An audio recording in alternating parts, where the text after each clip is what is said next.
Good morning friends. Her her Mahadev, Shambho Shankara. ఏదైతే ఈ పర్వతాలను మీరు చూస్తున్నారో ఇవన్నీ వచ్చేసి హిమాలయ పర్వత శ్రేణులు. అందులోనే భాగంగా మనకు ధార్చులా నుంచి 90 కిలోమీటర్ల దూరంలో మనకు ఓం పర్వత్ అని ఒక స్థానం ఉంది.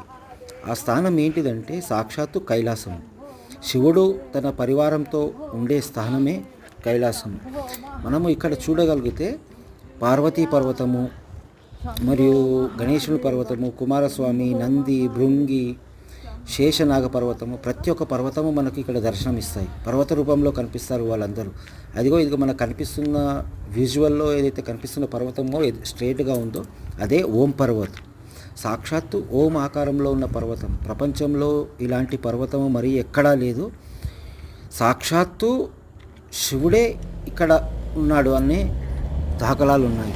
ఇదిగో మనకు ఇప్పుడు కనిపిస్తున్న పర్వతమే ఆది కైలాస పర్వతం. ఓం పర్వతం నుంచి డైరెక్ట్గా ఆపోజిట్ డైరెక్షన్లో ఆది కైలాస పర్వతం ఉంది. ఇది సాక్షాత్తు శివుడు తపస్సు చేసే స్థలము. మరియు ఇక్కడ పార్వతీ కుండ కూడా ఉంటుంది.